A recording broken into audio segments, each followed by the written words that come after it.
At Midway USA, we put customers first. The Nitro Express shipping system is icing on the cake. It was a big investment of time and money to take super fast, low-cost shipping to a whole new level. The Nitro Express helps ensure same-day shipping and low shipping costs. We hope you enjoy the Nitro Express. We built it just for you. For just about everything for the outdoors, go to MidwayUSA.com. I'm Larry Potterfield with Midway USA. Thanks for your business. For almost 50 years, Midway USA has been America's go-to source for just about everything for shooting, hunting, and the outdoors. Go to MidwayUSA.com to see our latest deals and promotions and take advantage of our super fast same-day shipping. If you need a cooler, a new fishing rod, another rifle, ammo, or a reloading press, you can find it all at MidwayUSA.com. Thanks for your business. Everybody, welcome back to another episode of the Bowhunter Chronicles podcast, brought to you by Huntworth. Huntworth gear for all types of weather, all types of terrain, all types of budgets. It's clothing that just works. Check them out at huntworthgear.com. And up until Christmas evening at midnight, they still have 25% off. So holiday gift cards, you want to get yourself, got a little Christmas money, burning a hole in your pocket, go over there, 25% off, ends Christmas Day at midnight, so you still got a little bit of time. So go check that out. As well, go over to the latitudeoutdoors.com, and they still have that free operator pouch with the purchase of any saddle. And again, that Method 3 is really an amazing saddle, 2-panel, but you can't go wrong with that Latitude. I was going to say Classic. That was a great saddle. I really did enjoy that one for a single panel, but the Maverick is that super lightweight single panel that they've got over there. So definitely, those operator pouches are really pretty cool. So it's something you'd want anyways. So if you're looking at a saddle, definitely get over there and take advantage of that. So that's still going on. And, Zinger, Canati, Big Shot, all those. And Latitude, you can use code BHC to save 15%. Big Shot, you can save BCP 10% over there. So check that out. This week's podcast, I wanted to get this one out real quick. Josh Mapes, Overdrive Outdoors, great friend of the show. We talk about, his... He shot the biggest buck up at the Patreon hunt this year. He's been going ever since the first year. He's gotten a deer up there every year, a staple up there. And, his Overdrive Outdoors, predator hunting, and last year was his first year putting on a predator hunting tournament, and he's doing it a different way. All the money goes to charity. Nobody walks away with a big paycheck. There's last year, everybody that was at the event got a prize. You get a meal, you get a raffle ticket, and they're doing their best to make sure that everybody walks out of there with a prize. That event is January 2nd into the 3rd. The banquet, prizes, all of that's going to be on the 3rd. So I wanted to make sure to get this podcast out so he could go over the details of that event. The virtual release is January 2nd at 6 p.m., so that's the start, and then the finish, the weigh-in, all that stuff is January 3rd at noon, and then the food starts at 12:45. So, and you got to go, sportspersonsministries.org. All the link and everything is going to be in the bio. There's details on the Facebook page, 2nd Annual ATC Charity Predator Hunt and Banquet. It's a ton. I have the link in the bio. But if you're not doing anything that weekend after the new year, this is a great time to go, support somebody who supports the show, supports some great charities, which Josh talks about here in the podcast. And, it's just, a real breath of fresh air out here in the hunting space where there's always some there's always something going on. Everything seems to be this competition amongst hunters. And this, although it is, quote unquote, a competition, basically the winner picks where the money goes to, which charity. of the ones that they've chosen. They get to pick where the most money goes to, and then so on and so on. I'm not giving out the details. Josh didn't want to give out the details of where this is going to be held. You got to go to the website to check that out, because he just didn't want a bunch of anti-hunters going there to protest it. But anyways, this is it starts out really fun. This podcast, like I said, we talk about his hunt out there at the Patreon hunt, and you can go over to the Rome Syndicate YouTube page. Please do. We've got a bunch of hunts from this year. I think together we killed I think we're up to like 16 or 18 animals so far, most of them on camera, and we're getting those hunts up there.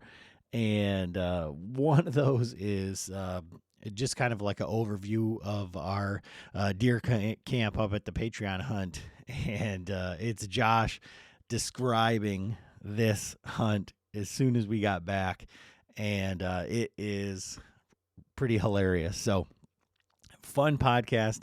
If you want more information about this hunt, go over to the Rome Syndicate YouTube page. Check that out.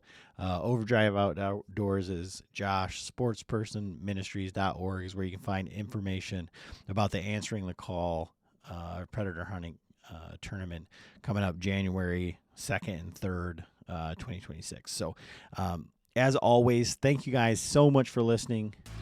Really appreciate every single one.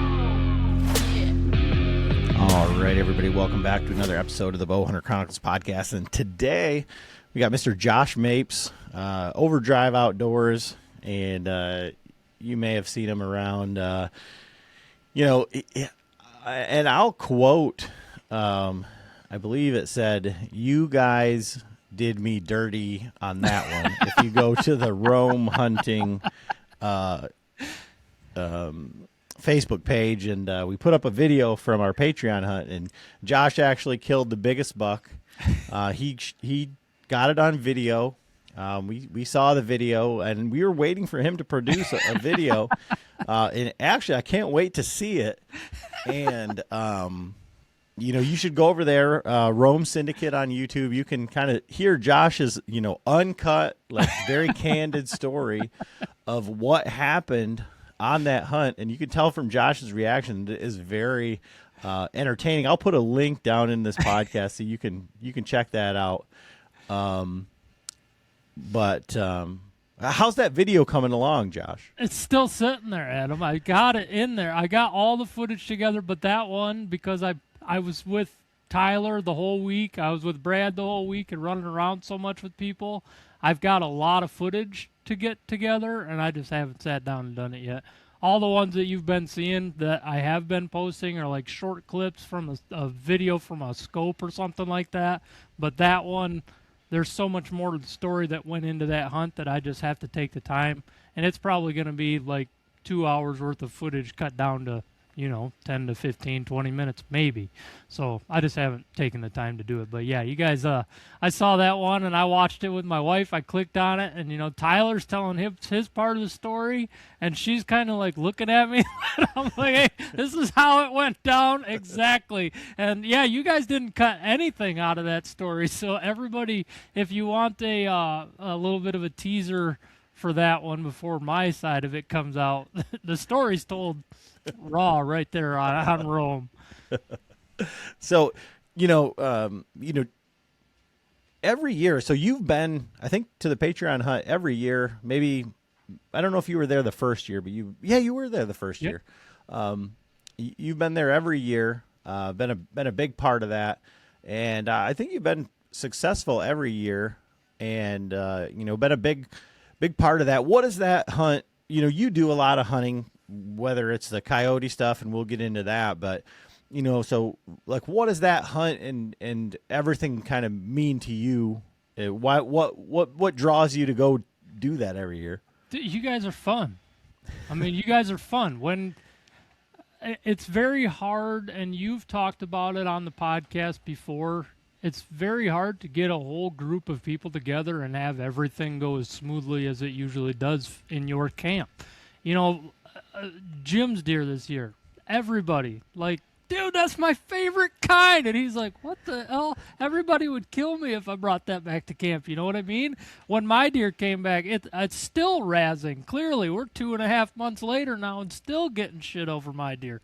It's that kind of stuff that makes that camp to me. It doesn't matter who kills, who doesn't kill, how many arrows are flung and missed, and people just eat the crap that they are dished out, you know? And it's just a good time. Everybody's there sharing meals and sharing stories and going out together and tracking the deer. And, you know, that to me's got to be more like it used to be when it wasn't always so competitive about who could kill the biggest or the most. And that's what I love about that hunt. The second part I love the most about that hunt is it's different ground to me usually. Like this year, the one that I killed was in a whole different county than what I have typically ever even been to during that hunt. Usually I end up going northeast of that, and this time we went northwest of where you were and went into a different county and killed one there. Just different ground, different scenarios. You know, the difference in Michigan from an hour north to where I am is insane. Like mostly flat ground here, to go up there to ridges and hills and rivers and stuff like that. I love seeing new parts of the state, and, you know, being up there with a bunch of guys sharing that experience just makes it even better.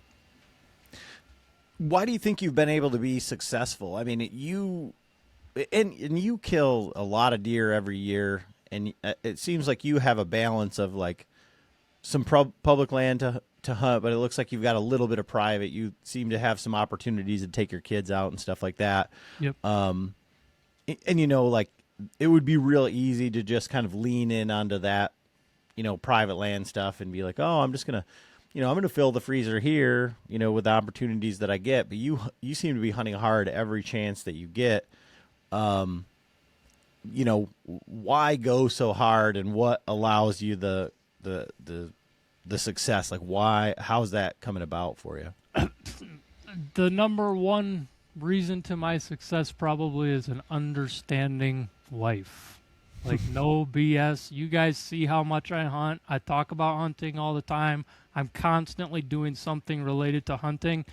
If I couldn't, I wouldn't have the success I do. But like your camp, usually it's like, hey, I'm going to head up there on Friday and then spend the weekend. But then on Tuesday, it's like, hey, I think I'm sitting on a couple vacation days, and everybody's, you know, there's already 2-3 guys up there at camp, so what's a couple extra days? And she's always like, okay, you work all year, go ahead. That's what I do. I work and I hunt, and I work and I hunt, and I come home, and in between that time is with my family. But when it comes to deer hunting, I seriously do my best to never buy meat from a store all year round.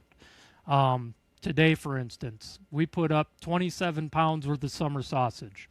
A buddy of mine got on and said he just paid $60 for 2 pounds of jalapeno cheddar snack sticks. I said, well, if that's an average of $30 a pound, that's $810 worth of summer sausage I'm sitting on in my fridge right now that I made from 2 deer.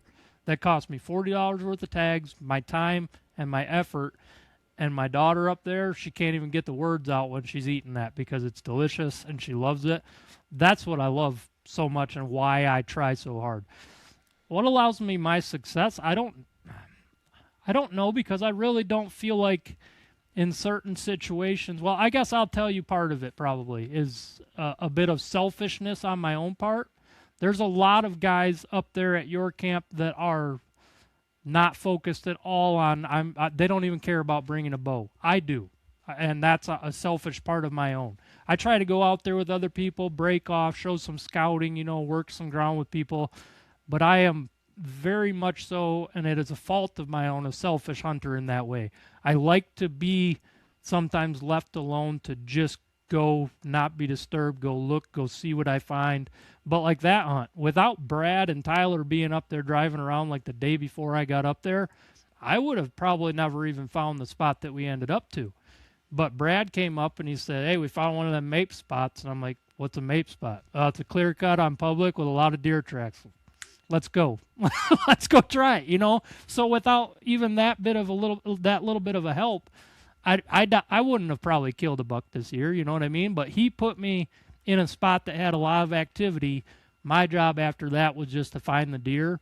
And to a certain extent, I don't believe that to be terribly difficult all the time to locate the deer, and people can agree with me or not.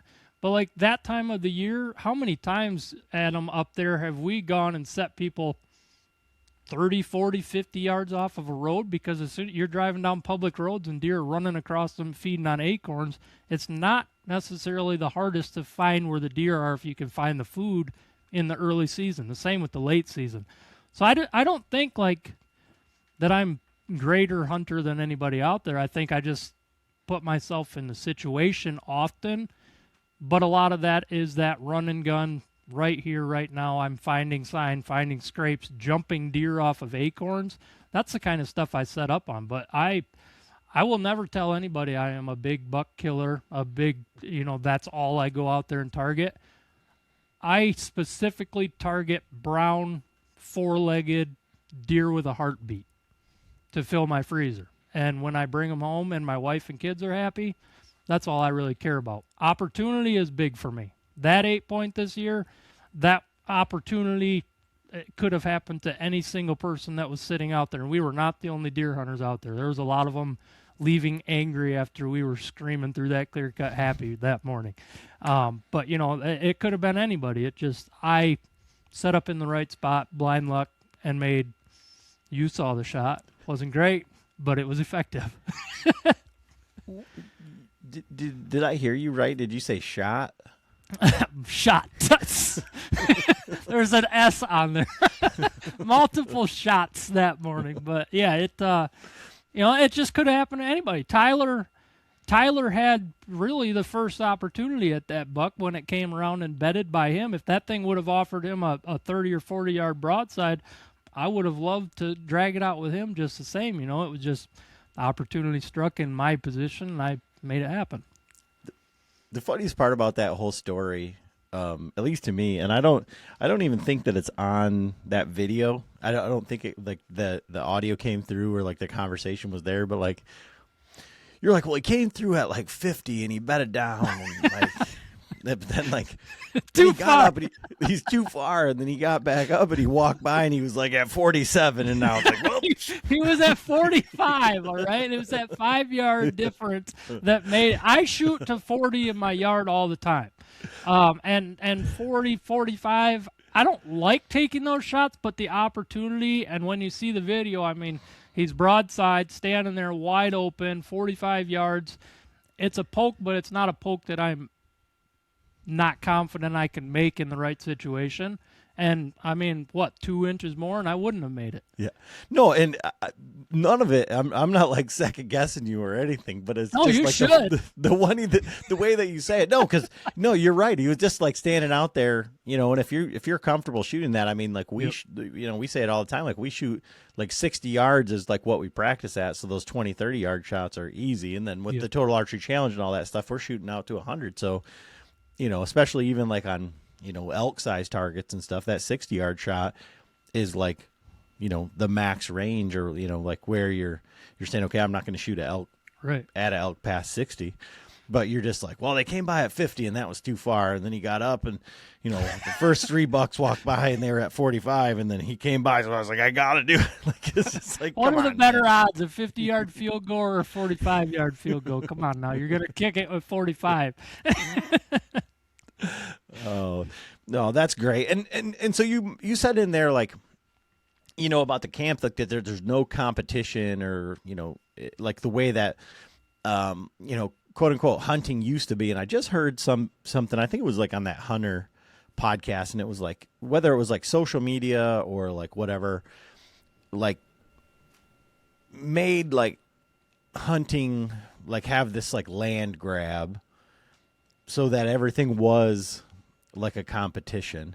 Like, do you feel that way? Like that's the way that hunting is like moved towards, like that it is me against you?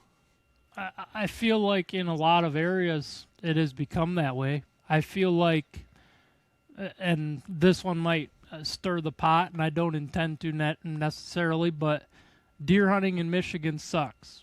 I hear that all the time. No, it doesn't. In my opinion, no, it does not. deer hunting, the word deer hunting does not suck. The big buck hunting that you get in Iowa, Illinois, all that, yeah, that might suck. But deer hunting in general, if you are a deer hunter, which I am a deer hunter because I'm out there just hunting for deer. If the right buck comes by and I'm the opportunity to take it, I take it. But, man, how many people tell me every year, well, you shoot more does than I see in a season, but you see giants. I don't. We hunt differently. You hunt where you want to see one particular deer. I hunt where I want to see a line of them and just that right big fat doe to walk by at 20 yards, you know. I'm sorry, I kind of probably strayed off your question there. No, it's just like a competition thing, and yeah. I mean, that's something, and I think social media, and I can't. What am I going to say negatively about social media? Really, because I use it just the same. But I think that why can't the success, no matter how it falls, be celebrated? If the person is willing to celebrate it for themselves, I don't see any reason to constantly knock people down. Not necessarily do I believe that it's going to push everybody away from hunting, but if you're even taking away their ability to be proud of something that they did, something they worked hard for. You know, I saw a picture last week online of a guy, he's like hunted for 40 years and this is finally my first buck. And people, well, what kind of hunter must suck that bad that you wait that long to shoot a buck, blah, blah, blah. And it's like, why? Why does anybody jump to that? Just say, congratulations, man, you worked your butt off for 40 years and you got it done. They have to shoot it down. I hate that side of it. And there was a lot of me that probably was that way, especially with coyotes. Coyotes, I used to keep a constant track, a constant number, a constant count of how many stands I would make in a year, how many spots I would have permission on, how many coyotes that led to. Anymore, if you tell me that a coyote needs to die, I'll go out there and I will kill it. You know, if somebody calls me and needs it taken care of, I will deal with it. But I don't need to keep track all the time. I don't care about it anymore. I just don't care to show those. For a while, when I was really trying to become better at it and show how it was in Michigan, I really cared about it, and I really pushed it. So I've been part of the problem myself. That's why you can't shit on it all the way around, especially look at me and you. We use it to our advantage. But yeah, I just wish it wasn't. I wish it wasn't all the time. I wish everybody would be just as willing to help you come out and drag a spike as they would that 148 point. You know, but they're not. I wish somebody would be just as willing to come out and help you drag a doe rather than drive by you and say, oh, now you're not going to see any deer next year because you're killing the whole population. No, you're not. You're not. Yeah, and one of the things you said in there, like where you felt like you were going on a tangent or whatever, like when you said that, you know, people say that you kill more does than they see in a year and they're hunting a certain buck and everything. It's like, you know, I think I can like kind of relate that to that deer you killed up there at the camp, right? That, you know, that's the way that I like love to hunt is. Oh, dude. And another part of that story is, and I didn't say it, 45 minutes before that buck, I missed a doe at closer. I shot over her back. So it's like, had I have shot that doe, I would have been down out of that tree tracking her. You know what I mean? He wouldn't have been my buck. That's one of them things where it just, God maybe said it to me. I don't know how to tell you that. I'm not any better though, but I would have smoked that doe in a heartbeat. I tried. I just sent it right over her back. But the thing is that like, you're just out there hunting and you're taking the opportunities that you're given, and then when those bucks come by or whatever, like that's even that much better. Like you're just super excited, you know, like that's way cooler. Not like it's not like it's cooler. It's just like, oh my God, that happened too. Like it just made it that much better. And that's why like I appreciate like the new spots, the surprise of the, you know, you don't know what's around that next corner. You don't know what's going to come in. No. Instead of like, you know, being like, oh, I got to kill like, you know, old split brow Larry or whatever, you know. Yeah, that I love that. I don't know. Like you get to feel like that first hunt every time, you know. That kind of goes back to what you mentioned earlier with like my access to private versus public land. I have a couple pieces of private land to hunt. I've had permission on 3 of them brand new this year that I've never even stepped foot on for anything but coyotes. That's how I got the property, was taking care of coyotes. But I haven't been out there to deer hunt. Part of why is right now I'm 37 years old. I'm fairly able to get around. I have a lot of back issues and leg muscle issues that I'm dealing with, but I'm working through them, and I have been for over a year now. But I still am able to go out and put in the hustle and see the land and see the spots. You know, going up there to camp with you, eventually, even if the camp doesn't end, our time up there will.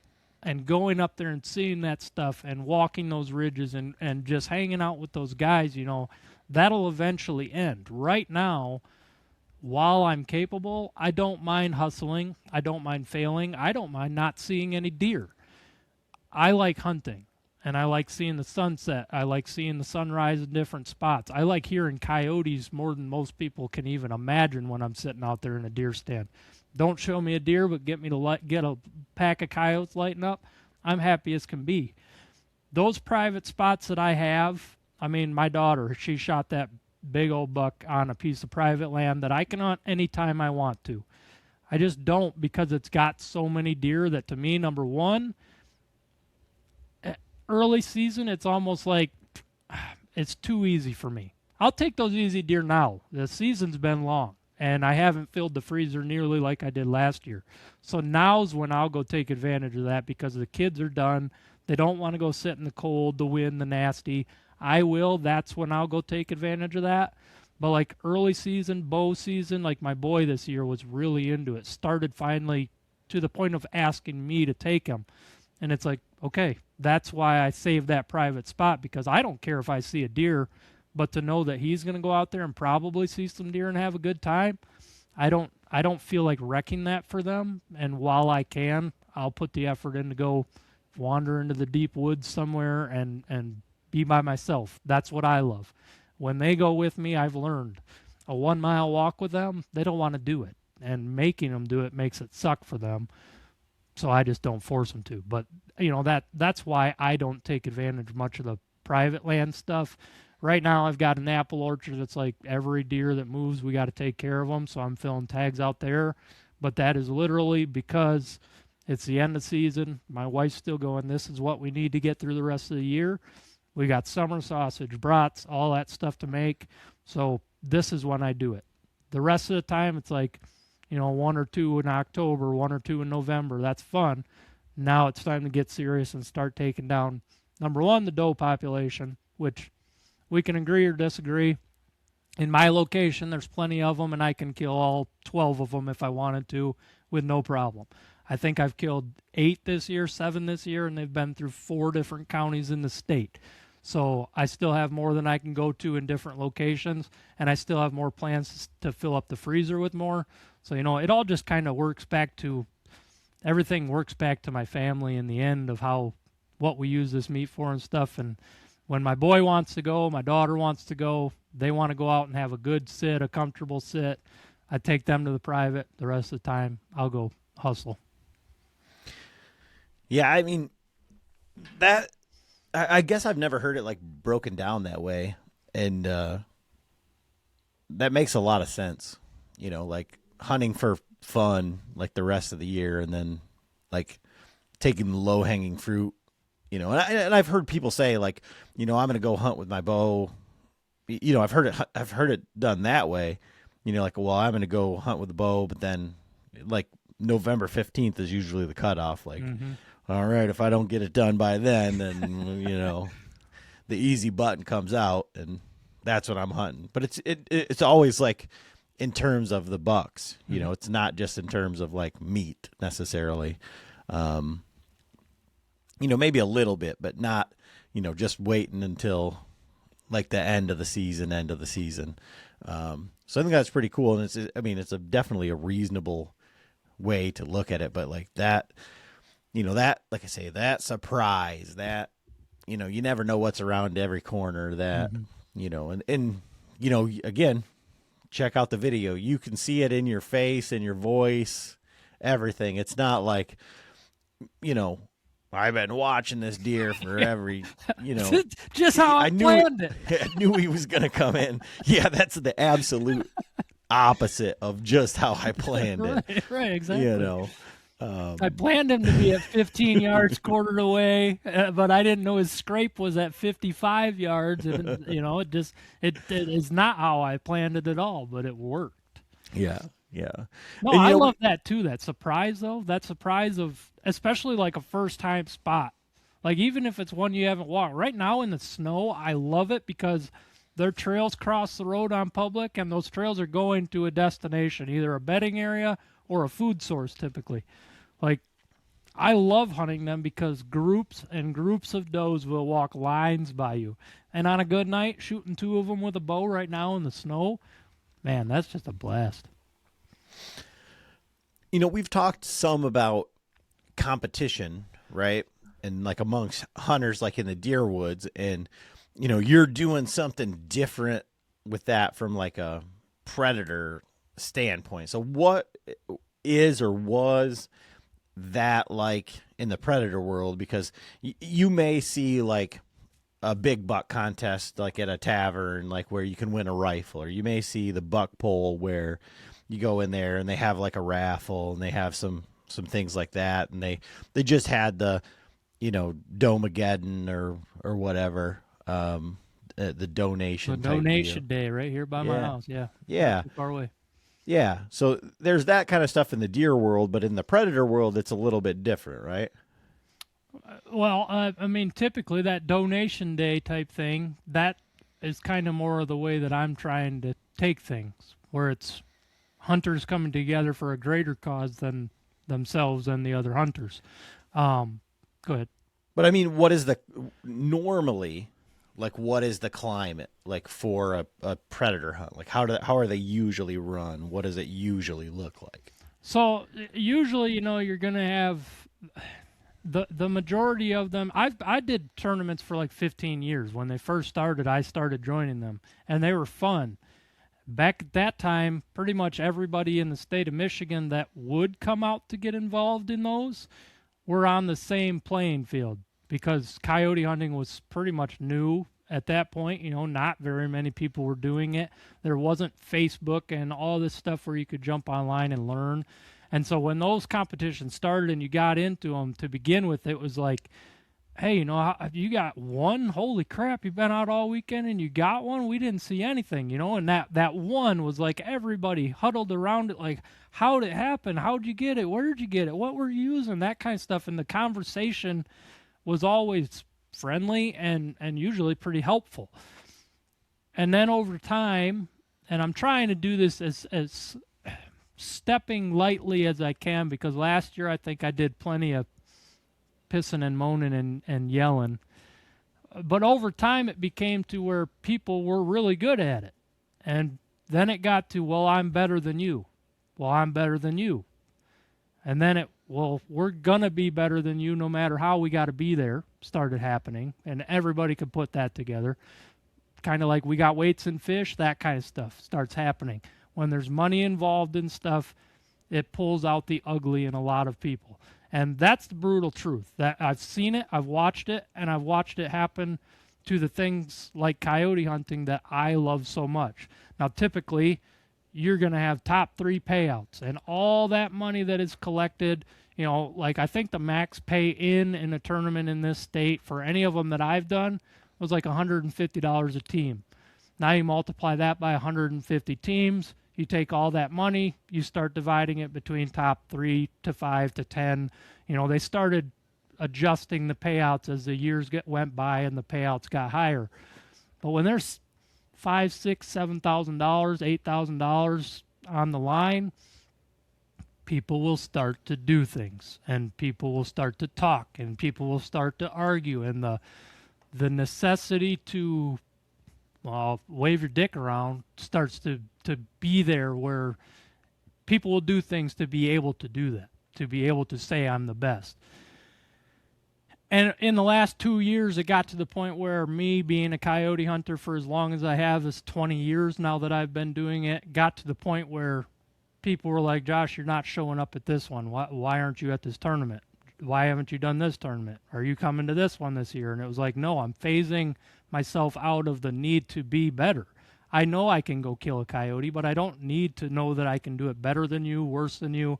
I just know I can if somebody needs me to go do it. Or if I want to go hunting for a night, usually I can put 1 or 2 down and have a good time. That, in my opinion, for myself, is good enough for me. I don't need to prove it to everybody. So in the last couple of years, it got to the point where it was like I don't know, it's like one of them family parties where you got the people that talk in one clique, you got the people that talk in another clique, and not all family parties are like that, but a lot of them are. Everybody's got their own sides, people talking about other people start crap with each other, and it just gets to be nonsense. And to the point where I said, okay, it's time to do something different, where this isn't about the money that is being paid out at the end. It's about something bigger, and I believed it would draw the right crowd. And for our first year, I think it did. And so, what was why do it at all? You know, you said, you know, you essentially don't have anything to prove. You don't need to, you know, do this. You can go kill coyotes. Why do what? Why put on a tournament at all? So in the last 2 years, anybody that follows like the NRC or the rule changes in the state, I've only been following for roughly 2 years because they've really been talking about stuff that really concerns me. Now, once you start really paying attention to what they're doing, there's a lot of stuff that's very concerning in those NRC meetings when you really pay attention, listen to them. If you can, go to them. I've never been to one, so I can't just say go do it or you're failing, but listen to them at least. There's a lot of stuff that happens in them. But when coyotes became talk of the town last March, last February, whenever it first was in 2024, competition hunting was a big one on the list, and it still is one that a lot of the anti-hunting groups and everything are after. I mean, competition hunting is being shut down pretty quickly, which also leads to competition fishing being shut down, buck pulls being shut down, because they're all, in their opinion, quote-unquote killing contests.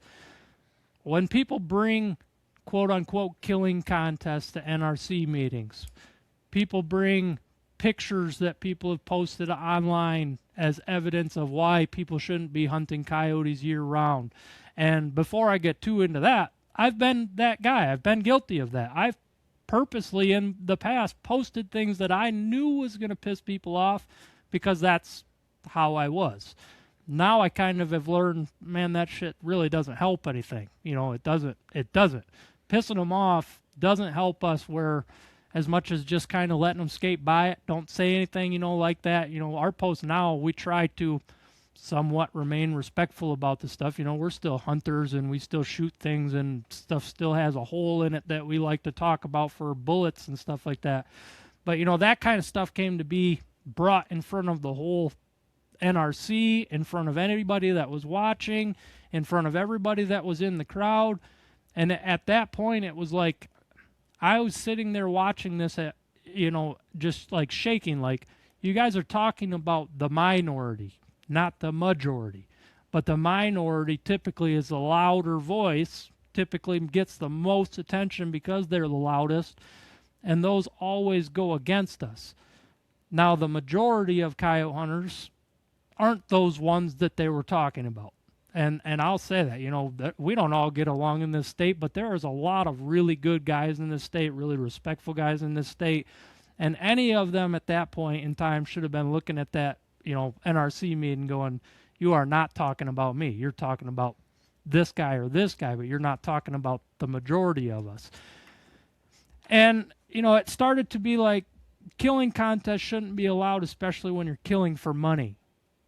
I took that to heart, to myself, because I, playing devil's advocate, can almost kind of see that, why people might hate that, where there's 100 coyotes laying out and it's like somebody's getting a paycheck, but now what? What's happening with them? The fur market is dead, and nobody can really deny that. If you got the time and the willingness to learn how to tan, yes, you can make some money off it, But for the majority of them, those furs aren't getting used because they hate fur trade. They don't want to deal with fur anymore. So it's like I can kind of see why people might hate that, where there's nothing really good coming out of it. Somebody's just getting richer just going out there to do this. I can kind of see a problem with that. So a combination between that and what I was seeing in the community while I was trying to be a part of it and kind of trying to, not tooting my own horn, but somewhat be a leader in that community in the state for Michigan coyote hunters, is like, we got to do something that proves that that's not who we are. And that's where the idea for the ATC answering the call Predator Hunt came from, was like, we can get together and all have the same good time, but the paycheck at the end will deter the people that we really don't want here, because there is no paycheck at the end. The paycheck at the end of these for the top 3 teams will get written out to 3 charities that also contribute to the hunting and fishing world in Michigan. So it goes back to the hunting community. It goes back to people who might not be able to hunt or fish without a little bit of help. We don't, I don't need it. I'm not rich by any means. I got thermals. Yeah, it might look like I got all kinds of tools, but I'm not rich. But I have opportunities that a lot of people maybe were born without having the opportunity, or the ability. There's people that don't have the ability to walk. I can freaking run, dude. So why? I don't need a $50 payout. I don't need a $1,000 payout. Would it help? Sure. But what am I going to do with it? Probably fill up the truck a couple times, pay off some bills. I don't need that money. I would rather see us all get together and do something good with that, rather than let me hold up my sign saying I'm the best while I also walk out with a fat paycheck. And, that's all it's about. And so how did you go about this, and how was it received in the community? Because, I'm heavily involved, I guess, now with our Bowman's Club and putting together like our fundraiser dinners and stuff like that. But our Bowman's Club is, very old. There's a construct for doing this. You follow kind of like this guideline, and you're like, okay, this is what we do. We have a space. We know what to do. So you almost have a plan. Yeah. Yeah, I didn't. Yeah. So and that's the thing, is like, everybody had, the world is full of good ideas, but executing them is very difficult. And then executing something that's very foreign to the world, because when you say like, oh, I want to put on a coyote tournament, well, this is the way that we do coyote tournaments. And you're like, no, I want to do them. Oh, dude, I've heard it this way, Yeah, it, to be honest, last year, most of my advertising was me angry as I probably was for an entire year in a long time. I was pissed about what was being said. I was pissed about what was happening. And I was pissed knowing that, number one, I was sometimes that guy and needed to change it, but also that it wasn't being received by the rest of the people. Like, you're not seeing what's happening. You're not paying attention. They did take 3 months of coyote season away, and then they kept it closed for another year, and then they kept it closed for another season. Now we're into 2026 before they're even going to make a decision here. That's the stuff that happens by bad decisions. And again, I'm not perfect. I've been that guy. Anybody that says, well, Josh has done this stuff, I'm admitting it, because I have. I've been him. But at a certain point, I guess it's like I had to grow up. Maybe some of us, maybe we all do. Maybe we all have to learn from these mistakes. Just pick up after yourself. Be a decent human. So last year, my advertisement was like, straight to the point. I was kind of an ass. This is not for your money. You're not going to come out of here with thicker paychecks. Leave your ego at the door. That's the stuff I was saying. And was that received well? No. But I think it was received right by the people that we wanted in the crowd, the people that we knew originally were going to be in the crowd, the good part of the crowd. And it didn't single out too many people that we cared to be around anyways, So it did pretty much exactly what I wanted it to do and what we had hoped it would do. Gain the crowd of people to come in that is okay giving $50, $100, $150. Shoot, $500 came from some people because they could. But come give what you can give. Come share a meal with us. Have a hunt. Talk about hunting with people with that love it just the same as you. And there is literally no. There's no. I don't know what the word is. You don't have to kill yourself to go hunt and try to win this one, because the end result, I feel like, is everybody in that crowd that came and gave and supported and went and sponsored, and then the receiving end of it, like, everybody wins. And I think that's how I walked out of it last year. I don't gain anything from this. I didn't gain anything from it last year. But to see all those people like that, like, this is the crowd that we used to have. And they all came together for the right reason.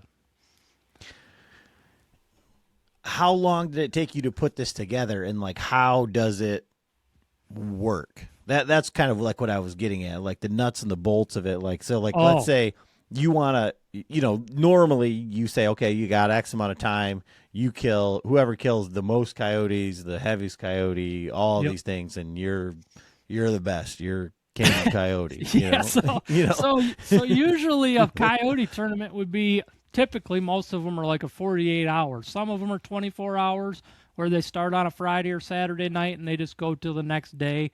Most of them are 48 hours. I've hunted a lot of those 48-hour hunts. I've slept in the truck on many farmers' fields many, many nights. I've woken up behind barns, tucked away from the snow many times, just trying to hide during tournaments.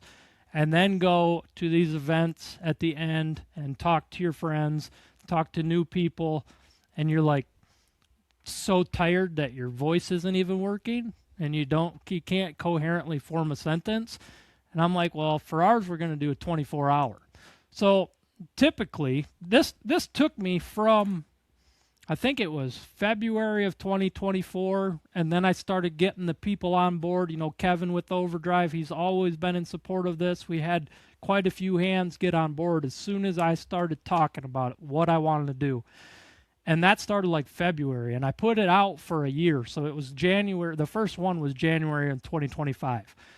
I started in February of 2024, right after the last tournament I walked out of pretty pissed off, just ready to make a change or ditch it all. And so at that point, I started with all the people that I saw at that tournament, because a lot of the people from that tournament they saw exactly what I saw at that one, and they knew what I was having a problem with. And I said, this is what I want to do. I like it. Let's do it. This is what I want to do. And it just kept going down the line. So then the word of mouth started spreading, and people started messaging me to talk about the idea. And I guess part of the help was that there was a lot of people talking about it at that time. Coyotes was a huge talk last year. And so when I started calling, I immediately just started sending emails to companies that I've worked with before in the coyote hunting industry, with scopes, guns, all this kind of stuff, saying this is what I want to do, and we're hoping you can help us. And man, people came out of the woodwork to help us for a 100% for charity hunt. Most of them don't hear of that very often. Usually there's a winner and a loser. That's most tournaments. Ours is like, we don't talk about winners. Yeah, you might get a plaque, and we have some extras that we mixed in this year. If anybody likes boomsticks, show up to the hunt, possibly win. But, we don't do the $6,000 paycheck. And that aspect of it was like, we hadn't heard of that. So what we're donating is doing what? And my goal for year one was to make sure that everybody that showed up to this tournament, as kind of my thank you to them for supporting it, I guaranteed everybody last year was going to walk out with something off of the prize table for being there with their ticket that they purchased. They were able to go up to that table at least one time. That was like, we had close to 250 people show up. So there was a ton of gifts that were given for this hunt. But it took from February until, right up to the wire of January to talk to all these people. And yeah, I didn't have I talked to Ross at Sports Persons Ministries. Ross is our partner on this. He's the 501(c) holder, and we kind of worked through him on this. So it's put on by Overdrive Outdoors and Sports Persons Ministry International. And Ross is one that had done tournaments in the past, and he was actually the one who held the one that I walked out of and said, I'm done with all of these. And we had talked about it, and he knew what my concerns were. And he said, Josh, if you want to do this, we'll just make it one. We'll work together and we'll make this what it should be. And he's been supportive of that. But through the year, I'm like, Ross, I don't know how you have done this forever. I know it's difficult, but you have to stay on it. And it's like constant being able and being willing to kind of jump outside of my normal box and talk to people. And I don't like asking for things. And that's very hard for me to get on. And like even you, Adam, you have a company. I don't like coming and saying, Adam, will you give me something for this? I don't like that. I want people to say, hey, we see this. We see what it's doing. We want to support it. I hate feeling like a beggar, especially for me. But for this one, it was like, this isn't for me. This is for everybody. So I had no problem going out there and being like, hey, this is what I'm doing. Will you support it? And so many people, I think we had close to 90 sponsors of it last year, and the tables were full. And, we ended up doing a virtual release. So most tournaments, for a long time, you had to be in one location at the sign, the kickoff on Friday night. You had to all be at one location, and then you took off and went hunting. Well, for some people, that one location might be 4 hours away. So it's since gone to a lot more like virtual, online, live feed releases. Well, you got to be there at this time. Somebody from this has to be signed on, and we have to see that you're here. Otherwise, you're disqualified. All this kind of, you get a rule sheet that's a full paper front and back side, And I'm like, this kind of starts to take the fun out of it when why do we have such big rule sheets? Because people cheat without rules. That's why we have such big rule sheets. For mine, the rules were simple. Have fun, stay legal, be on property you're supposed to be on, take care of the animals you kill, and we will see you on Friday or on Saturday for the banquet. That's my whole rule list. Don't break the law, be a respectable person out there, and come in and see us on Saturday, have a meal, maybe win some prizes, and just have a good time. And the pressure is off to win or lose. It doesn't matter because the camaraderie of it and the end result is the winner to me. Does that answer your question at all? I went on for a while. Yeah, but so when people show up, what happens? So those are your rules. Yep. But so then they show up. What do they? They show up with nothing. They show up with a coyote, they show up with a fox, they show up with a snowshoe hare. Well, that one's not on our list because it's not a predator species. So on Saturday during the banquet, we're going to have probably the scales out front where people will pull around with their animals. We have 3 different places. The first place is the most coyotes. That's what I do. I'm a coyote hunter on the side of deer hunting. Most coyotes wins it. Second place is going to be the biggest mixed bag of available predators on the list at that time. So in January in Michigan, we can take coyotes, we can take fox, bobcat in certain areas, raccoons, possums are pretty much a year-round thing. And I was kind of trying to think of all the things that farmers always talk about when they ask us to go out and take care of damage done.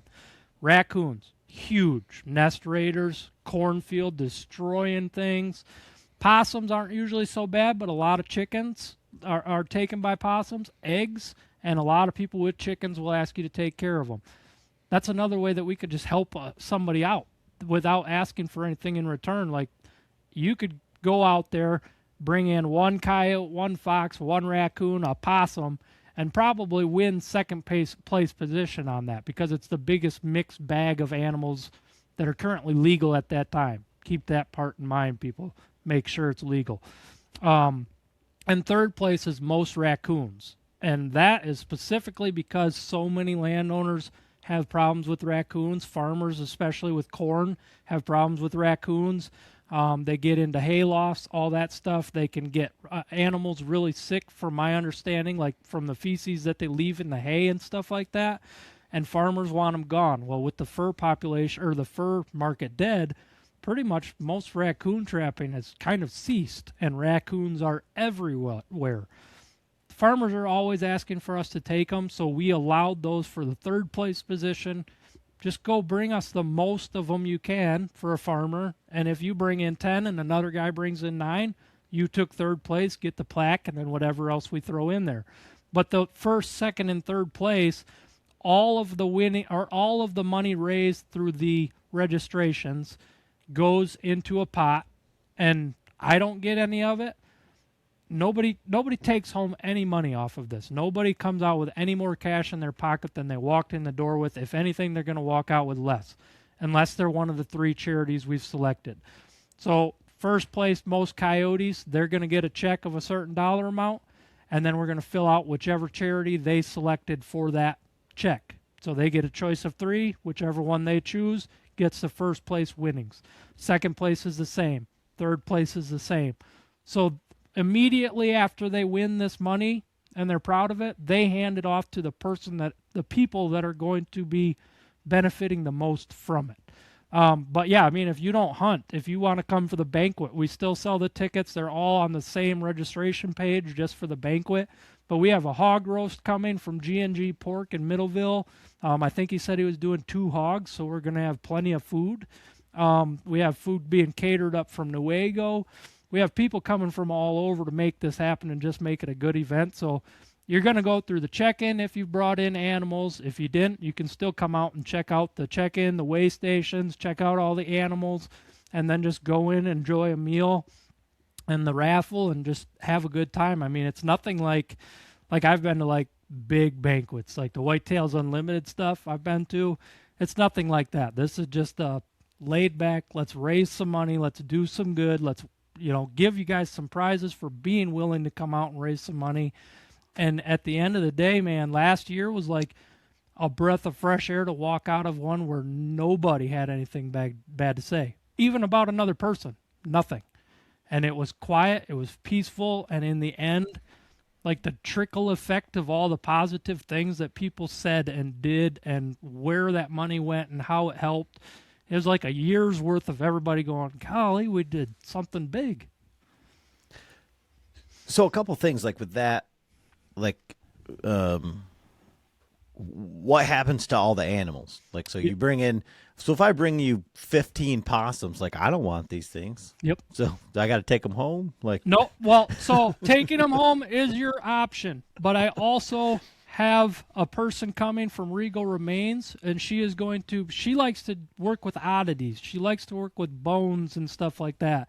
And she came to the last one, the first one we did, and she collected a whole bunch of them. We also had a fur buyer come in, and he looked at what he wanted, and his donation to our event was whatever he wanted. He multiplied that by a certain dollar amount, and he wrote a check to the Michigan Trappers and Predator Callers Association to go into our legal fund. That was my ask of him. You can have them all, but you got to donate something back to the whole of us. And he did. He made that donation. What he didn't want, Regal Remains, she got on there and she went up and just took whatever was left so that she could do her bone work. She's done awesome work with skulls and teeth and that kind of stuff. So my whole goal with this is, you could complain all you want, but the animals are going to get used. The money didn't go into anybody's pocket. It all went to a bigger thing. And, man, I haven't even seen an anti-hunter yet complain about our tournament that went to something bigger. I mean, you got to be a pretty crappy person to complain about people helping charity. And that was kind of another part of let's do something that you can't even look down on. And so what were you able to donate last year, like dollar amounts, even like ballpark? So last year, year one, we raised $10,800. And I was blown away. I wasn't expecting that, but I knew we had the support. $10,800 was divided at that point between Hunt to Heal. If you haven't checked out their website, their Facebook page, Turkey Tracks, which is like helping kids with disabilities go out there and turkey hunt for the first time. We donated, I think it was around $4,000 or $5,000 to them last year, and they're like, that's going to send a lot of, that's going to help a lot of kids go turkey hunting. And come to find out that one of my big coyote hunting spots, they also hunt his properties for turkeys. So it's like everybody's tied into the same stuff. I'm killing the coyotes so you can go out there and kill turkeys because, quite frankly, I don't care two little bits about turkey. But it's all like a big circle. And then the other check for, I think it was second or third place, went to Sports Persons Ministries because they are a charitable organization. And we took, I think we took 23 kids up north to Big Rapids, and we spent a weekend with a kid and their parent or their guardian learning trapping and predator calling, and we went out hunting with the kids at night. I was able to take, I think she was 8 years old, a young girl and her dad, and dude, I watched her smoke her first coyote with my 243 at like 200 yards with my rifle, middle of the night. She smoked it. I saw that. Congratulations with her and her dad, and it was like, I don't need that $50 in my pocket. That I needed. That did my heart good. And I saw another kid, I think he was 12, hard charger, right to the call. He shot that thing at like 30 yards, like bow shot, dude, and so excited. That means more to me than any dollar I got in my pocket. And that's the stuff that at the end it was like, man, we did something. So, yeah, we divided $10,800 that day between those three, and it just immediately at that point started like waterfall of just the good stuff coming from it. And I wanted to get you on here because this year's tournament is coming up quick. So what are the details of this year's tournament? Yeah, so we're doing the same. I mean, the rules and everything are the same. And for anybody that's listening to this, if you want to look at the rules, most tournaments are going to be like a calling-only tournament, only calling or only legal hunting. But they also say no trapping and no hounds. If you look at our rules, we're the only one that we're not kicking that out. You're welcome to be with us if you want to come have a good time and sharing the camaraderie of us all liking the coyote hunt and liking the predator hunt. You're all welcome. I didn't put that in the rules that nobody could do that, and I did that on purpose because I wanted it to show that we can all get along and do this different ways, and it doesn't matter how you did it. So our tournament is going to be, let me pull up my calendar here because there's so many things going on. It starts on January 2nd, Friday this year, and we're going to do a virtual release on the Facebook page. There's a private group page right now. It's the second annual ATC charity hunt. We're going to just do a live feed release on that at 6 p.m. that day. And we're so laid back that I don't care if you're at the live feed release or not. I don't care. I don't care if you bring in animals that you might have killed a little bit early. That's not on me. That's on your heart to live with. This is all for a good thing. So I'm not requiring everybody like you got to be here or you're DQ'd. We're not going that route. People got lives, people got jobs, people got families. Go out and hunt when you can. And then we're all going to show back up to have a check-in, and it starts about noon. Everybody's going to be there looking at animals. We're going to have that hot hog roast in there. $50 a ticket if you get online to sportspersonsministries.org/events. The ATC, I think, is the second one. It's a $50 entry fee, and then you can purchase extra tickets if you want to give more with more opportunities to win. All those tickets go in the same bucket this year.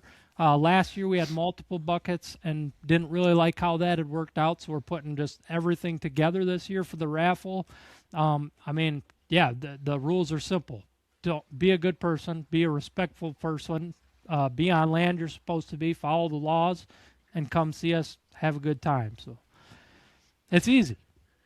Do you have to buy a ticket ahead of time? I know that there's like only so much space, only so much food. Can you buy a ticket at the door? Like, what's the story on that? Yeah, we're trying to get everybody paid in by the 31st of December, just because that way we have an actual head count for the building. You know, we do have a limit. I think we're around 2 to 225 people is our limit. We still have space right now, but we're going to leave it open until that very last minute if they're available. But yeah, we're not going to be selling any of them at the door. We're trying to kind of not do a cash flow through that system, just not have it involved in the banquet hall at all. I just don't want to see a whole bunch of money. That I don't want to. So we're doing it different. But yeah, if you jump online to the registration page, it's $50 a ticket. Most times, tournament-wise, you know, you have one set entry fee. And there's been times before where it's like, you know, the entry fee is $150. My wife might, you know, we got bills to pay this week. I can't pay that. So I left it at a $50 entry with the ability to buy extras, because somebody's not going to feel left out if they can't afford $100 or $150. They can still get in for a $50 and come share that experience with us and give back and feel good about themselves in the end. So I didn't want to cancel anybody out by saying, you know, this is your minimum that you're paying is way up here. But, you know, a $50 bill for what you're getting and the possibilities of what we got on the table to win and just the whole experience, I think it's worth it. I just want to ask you, just because I don't understand how this works, so I'm just going to ask you. Go ahead. I mean, it seems pretty simple. You may be like, no, you idiot. But I just don't know if this is like $50 per team, $50 per person. Like, Yep. what's the story? Because if like you and I are going to be on a team, but we're only bringing in one thing, like how Yep. does that work? So Because if I want to go there and eat, but it's me and you, is it Yeah. $50? You know what I'm saying? Yeah, it's $50 a person. If you got a kid that's under 16 with you, they are free, and we are giving them a ticket as well, and we're going to have a table available for the kids to go up and get, you know, their own raffle tickets. They're not going to get them all stolen by all the adults. They're going to get their own. But yeah, it's $50 a ticket per person, and that's just to make sure that we have everybody covered for the food and everything. And then we get that accurate head count. But yeah, it's $50 a person, and then on the registration it'll say, like, if you and me were hunting together, the registration says team name, you fill that out, hunter 1, hunter 2, that all information goes on. Well, I pay my $50, but then you have to go register yourself so you can pay. If you want to give $100 and get an extra raffle ticket, you pay that on your own. I don't even need to know you did that. I don't need to know how much money you spend. I just want to know that I'm going to see you there. Okay. All right. So, yeah, like I said, I just wanted to bring you on here to get this out before the event, to fill up those last seats. And you know, like you said, last year, big in the coyote community, not necessarily haphazard, but, you know, year one, getting stuff out there, it's always tough. So I wanted to, you know, kind of help you out, get the event out there, you know, as much as I could. So like I said, I just wanted to get you on here and give you a little shit about the I'll get that video out, I promise. You know, right now I'm too busy killing and turning other deer into good food. I'll get the video out. But yeah, if you guys want to run over to Rome Syndicate and watch that video, and I got to give you guys credit. I'm sure all of them probably listen to this. You guys are doing good. I like your guys' video work. You guys are doing it back to real. You know, I'm going to compare you a little bit to the Latitude guys, because you're putting them videos out that we can all go do, and I appreciate that. And man, you show misses. I love that. You know, we don't all make perfect shots. I love that, and that's what's shown. So yeah, you guys keep that up too. I mean, I like watching it. Well, I appreciate it. Yeah, we're having fun. We're working out the kinks. Erickson, like right now today, right up until Christmas Eve, he's back in Kansas. I've been watching, grinding it out. So, you know, hopefully when this comes out, he'll have a different story to tell. But so was the one that was killed on the story yesterday not a Kansas deer? Nope, that was in Illinois. Oh, okay. Nate was in Illinois with Okay. Robert. But yeah, and I just want to ask you, I want to give a shout out to the guys from Johnson's Taxidermy. For the guys at the Patreon hunt, they've been doing some taxidermy work for the biggest buck and stuff like that. And this year they did some Euro mounts and some plaques. So did you get that? Your brother came and I picked did. it up? My brother came and got it out of your truck. He said nobody had stolen it out of there at that point. Yeah, he picked it up, and I didn't know I was getting that plaque, but that's the first time I've seen one like that, and it's cool. My wife, she's a little iffy about the color on the wall, but I'm like, hey, that's the color of the tag. That's why it's that way, and you're not changing it. But yeah, they did great with that plaque. And John Johnson, he goes up there and enjoys the hunt with us, and I usually bunk in his camper with him. Great people, and they do a great job. But yeah, that was the first time I've seen one like that, and it's like, man, I really do like that. Yep, and if you notice, it's got the date notched out. It's got the right amount of points. Like everything is on there, and yeah, it is the right color. It just happens to be that's this year's color. Right. So. Yeah, and it's got the 9 because I shot that deer on the 9th of October, if I'm remembering right. And yeah, it does really, it looks really good. But I gotta say, I probably could have used the target a little bit more, Adam.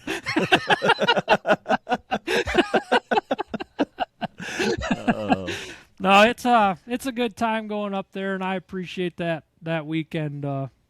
I've said it before, probably more than you even know, that it's just camaraderie, man. It's a good time. So circling back, where can people go? What's the website to register for this, and then for any other stuff to follow along with you? Where's that all at? Yeah, so for the hunt itself, there is a Facebook page again, second annual ATC Charity Hunt and Banquet. We made one last year for the first one this year for the second one, but we're just going to let the second one grow and kind of just change the name as we go. But you go to register at www.sportspersonsministries.org/events, and I think it's the second one down, says ATC register. You click that, and it'll show you the rules. They're very simple rules, just where, when, why, and how this is all going to work, and then your registration form. And if anybody needs help with that, I know I've kind of made it a little bit of a hassle the way I'm doing it, but I don't want anybody to feel left out by not being able to give 1,000, but they can still give 50. And I know how embarrassing that can feel sometimes to be like, I don't align with any of these other people, but you still want to be there. That's why we did it that way. So if anybody has any problems, you can reach out to me. My other, where we're mostly at is Overdrive Outdoors LLC on Facebook. And yeah, I mean, I'm gonna eventually. I mean, I'm probably gonna need to steal some of your guys' footage off of that to throw into mine, so there's the whole story rolls together. But I'll get that buck kill out here. It's probably gonna be after the tournament because it's busy right now. But man, I'll just go watch their Rome Syndicate channel. I don't even need to post it. All right, Josh. Well, I appreciate it. Thank you, yeah, sir. absolutely. Thank you very much, and we will talk to you again.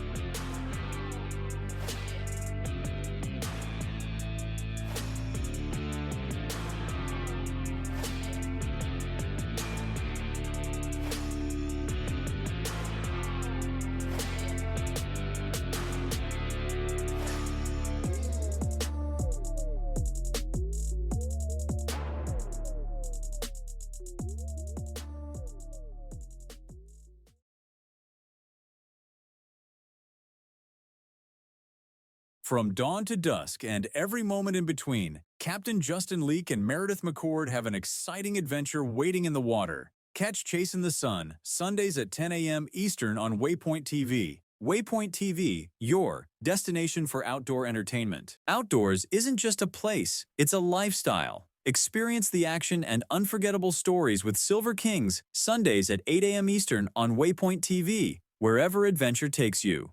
Waypoint TV, your destination for outdoor entertainment.